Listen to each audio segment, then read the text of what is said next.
All right, stop on ABA influencers, part 1, take 1, I guess.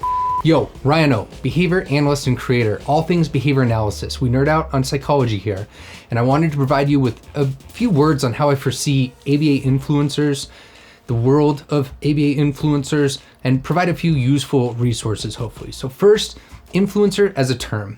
People and organizations who have a purported expert level of knowledge on social influence in their field. You'll see that there isn't a form listed here. You could be online, you could be a leader of an organization, you could be the president of a board of directors, you could be in your academic tower, way up high, publishing papers and journals. Side note, most creators hate this term actually, and they find it off-putting, myself included. It doesn't encapsulate the totality of the skills that the people need in order to be able to influence society. All right, part 2, influencers in applied behavior analysis. The field of behavior analysis, the study of the science of human behavior, as a whole is largely like a decade behind the times. We start to leverage tools, technology, and things like this very slowly, probably as a byproduct of being a science where moving too fast can actually be a cause of concern. While there's been some that are on time or even ahead on the curve on new science communication strategies or entrepreneurial tools that are available to disseminate behavior analysis, we're largely behind.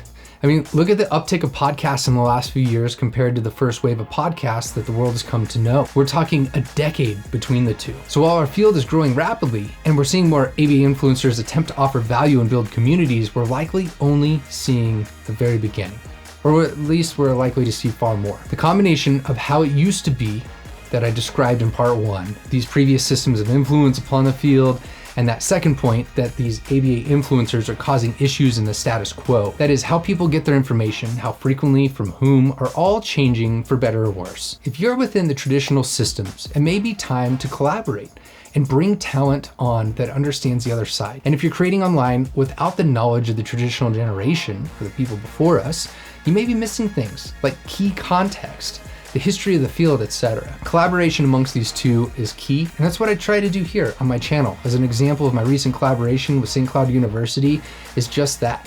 Experts on both sides creating something that helps people looking for solutions to applying to graduate school in ABA find what they're looking for, putting it in a different medium, working with this ABA influencer online world and these more traditional systems like higher education. But what's not useful is when either side on the other. Part 4, my guess at what's going on. First, the internet created a different path for entrepreneurship. The tools of social media platforms allow people to create valuable things and provide them to others.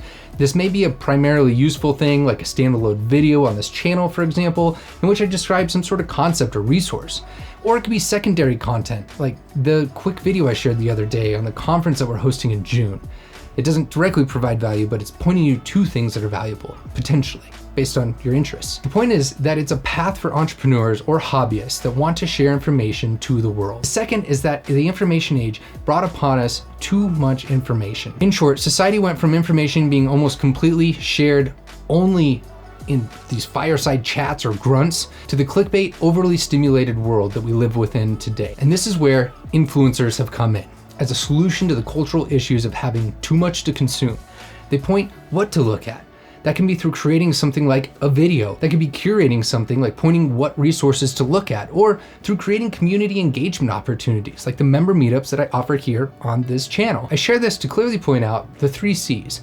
That is creating, curating, and community building. I think I read that somewhere, or watched it somewhere, maybe a Gary Vee video, I'm not really sure. Anyhow, while ABA influencers may be challenging the traditional ways in which our field is influenced, they're shaping up because they provide value to a community, large or small. Rather than attending an annual convention to try to keep up to date with what's happening, people now look to online, to individuals who might have that information on how to do things in ABA, how to do things differently, what to look for in applied behavior analysis, who to look for in applied behavior analysis, etc. Now, people forward me screenshots, letters, and emails of people saying things like, oh, Ryan's just trying to be an ABA influencer, or so-and-so is just trying to become the next ABA influencers, or we don't support trying to make a living off of people who are trying to be influencers in ABA.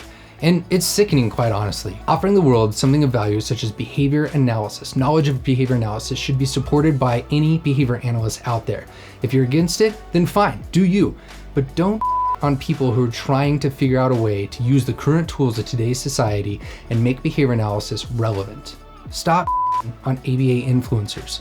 And the reciprocal for ABA influencers, pause, think about what you're trying to build and who could be your strategic partner to help you make your content, products, or tools better. So that's my rant. This video is brought to you by people like patrons, people who support me financially in my efforts here on YouTube. For 3 years now, I've actually spent time and lost money. That's right, lost money creating these videos because I think they're super important. This field is important and there are important people doing important things that need to be heard by people like you. So if this is something that you're here for, that you enjoy, consider supporting on Patreon. It's a top link down below. I hope you learned something. Like, share, subscribe. It actually makes a difference. It's the least you can do. And if you want to support, again, top link is down below. That's your Daily BA.